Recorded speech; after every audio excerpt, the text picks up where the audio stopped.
guys, welcome back to my channel. If you guys are new here, my name is Sarah. I've had a couple people reach out to me asking me to make a video of like different tips and tricks to get through dental hygiene school, because as most of you know, it's a really intense program, but it's definitely doable. But yeah, so I'm happy to make this video today. I kind of wanted to start out giving background on the kind of school that I went to and what my program was like. So my program was 20 months. And I went to Utah College of Dental Hygiene, and I did receive my bachelor's degree from this program. And to be a dental hygienist, you do not have to have a bachelor's degree. Most hygienists just have the associates. The programs are really similar. It's just for a bachelor's, I just took a couple extra classes, and it's just a little bit more intense, I would say. And it was an awesome program and an awesome school. But yeah, I'm gonna share with you guys like 5 tips that definitely really helped me to get through those 20 months of the program, and I'm happy to pass my knowledge along to you guys to help you get through if you're preparing, or if you're in school right now, or if you're thinking about it. Okay, so my first tip would be to get a planner.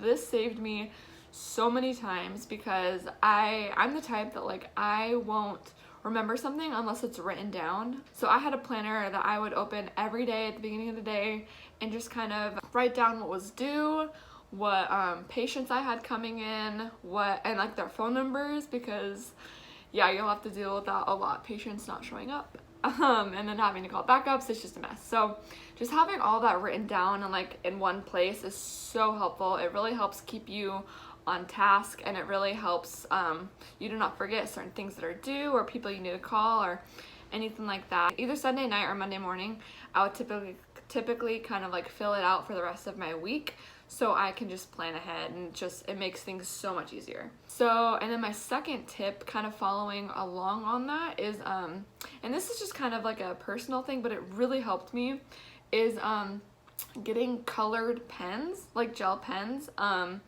and using those for each subject. So every semester you'll obviously have different classes, and then I would kind of assign a colored pen to a class. Like anatomy was green, embryology was purple, and radiology was red, because I really wanted to remember that class. So in my planner for different assignments, I would write down everything, like I would color coordinate everything. Yes, it's more time consuming, but it's just like a mental thing. Like it just really helps you to kind of see, okay, this is due then. And then I would take all of my notes in that color. And so it's just very organized. And so if I ever like missed a note, or like was missing something, but I knew the color it was in, I kind of knew where it went. And it also really helped with studying. So that's just a really great tip that that worked super well for me, and I highly suggest doing that.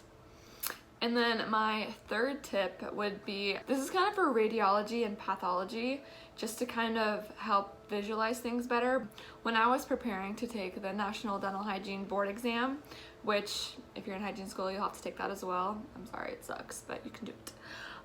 Anyways, so what I would do to study for that is I would look up pictures, because that is the biggest thing that helps you to learn.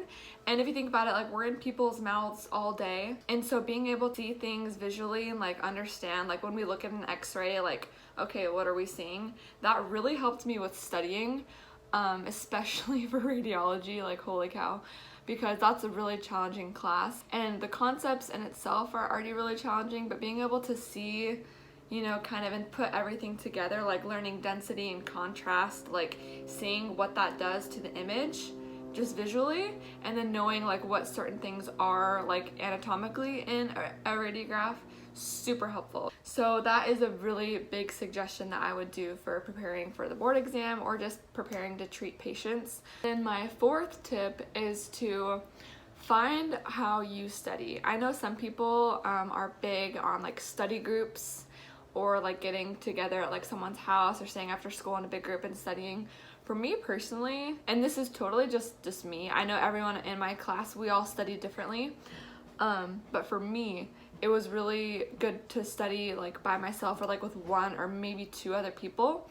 And you just want to find people that you study really well with. I feel like I don't know, maybe just me, but when I'm with a big group, it's kind of a crowd and it's really hard to focus because I get super distracted. Like I will just want to talk, or I'll just make jokes, or like, I don't know, because studying, no one wants to study, and so I would try and do like anything I could to get out of it. When I'm by myself or just like with one other person and it's like quiet like it is now, it's a really great way to study and make your own little like algorithms for things, or your own little like clever ways to remember things. And if it's between you and someone else, I don't know why, but it's just a lot easier. But if you're not someone that studies like that, then find a good group that you study really well with and you guys are consistent with it. If you kind of bounce around from group to group, that can still be helpful to some people. I just feel like staying consistent throughout school and finding what works for you and like how you learn the best is just like, stick to that. And it's just a lot all at once, and so finding what works for you, kind of breaking it down,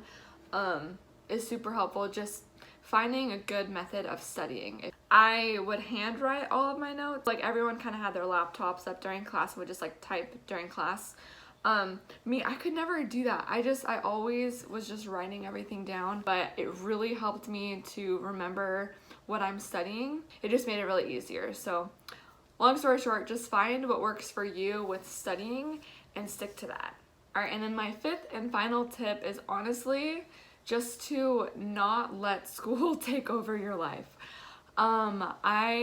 It's really hard to have any kind of a social life when you're in school, just because you wake up super early, you're with patients, or you're with your classmates all day, and it's literally all day, and you get home and you're just so, like, I just remember I was always so just physically, mentally, and just like emotionally drained from just like being around people all day and just like, you know, learning so many new things, and it's so fast paced that I was just like dead when I got home. It's still really important to do things for yourself. Like self-care is super important. I mean, going to get massages, or like getting your hair done, or going out for a treat, or just little things like that. It's like so important, because if you neglect yourself when you're in school, then you're gonna go crazy. I don't know, I honestly don't know if most programs are like this, but mine was Monday through Thursday. So I had Friday, Saturday, Sunday off, which was so nice, because having Friday off, I mean, it may not seem like a big deal, but I was able to get so much done, and it was just kind of like my day. I would wake up and I would go to the gym. I would get a really good workout in. That's when I would go grocery shopping. That's when I would clean my apartment. That's when like I would just kind of get things done and just kind of step away from school for a little bit. Like I would not even really open my backpack. I loved being able to just kind of disconnect from school. You need to find like a good balance between school and social life and just like your personal life. It's really important to still remain like passionate about what you're doing, because if you're not passionate about dental hygiene, then you will really struggle throughout school. You need to have fun and enjoy school, because once you're done with school, you're done, and then it's like the working world. And I mean, school, looking back on it, was so much fun, and I'm glad that like I took advantage of my time there, and it was a really great experience. Definitely learned a ton about myself, a ton about the career I'm in now. Yeah, just enjoy it while you're in it, and just have time to have a life as well, or else you'll go crazy. Hey guys, so it is much later in the day, as you can tell, but after I finished filming the video this morning, I was like, I forgot to mention like the two biggest things that I wanted to talk about, so that's frustrating, but I thought I would just kind of insert it right here. This is more like with the clinical dental hygiene. A really big piece of advice that I would give is to practice your weaknesses, because when I first started hygiene, I wasn't an assistant or anything, so I had like zero dental experience. Doing indirect vision or learning like clock positions was really hard for me. But my biggest piece of advice is practice what you're struggling with as much as you can in school, and get help. Like ask your instructors for help, because they just want to see you succeed and they want to help you, because once you are out in private practice, you won't have that one-on-one help. So by the time you're a clinician in private practice, you're good to go. The other last thing that I wanted to mention, and I didn't learn this until probably like my last semester of school, and that is to learn to love the instructors that are strict. I know that sometimes that can be really hard, because you get discouraged, or you just think like, oh, I'm not good enough, or man, why do I keep getting marked off on these things? That was really hard for me to understand as well. I would get so down on myself, and just, it would totally ruin my day if I got a bad score on like a cleaning or anything like that. But I learned that the instructors are there to help teach you, and they want to see you succeed. They want to be there to help you. That's why, you know, they have that job.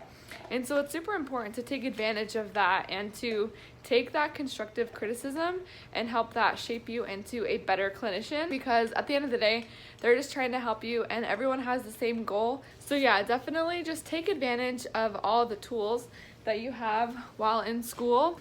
Just let your weaknesses become your strengths, and to get as much help as you can. Always ask questions. Don't be afraid to ask for help. Your peers, your teachers, anything that can help you throughout school, because once you're a clinician in private practice, you're all on your own. So definitely take advantage of all the awesome resources you have at school. But yeah, so that's kind of me just wrapping up the video now. If you guys have any other questions about hygiene school, my specific experience, what I loved, what I didn't like anything about hygiene school or dental hygiene in general, leave them in the comments below. I love hearing feedback from you guys. It's really fun for me to film these videos. I wish I had a video like this before I started school so I could kind of prepare better. Thank you guys so much for watching. I hope you have a great rest of your week and the rest of your day. And please don't forget to give this video a thumbs up. It really helps support my channel. Subscribe to my channel, and I will see you guys in the next video. Bye!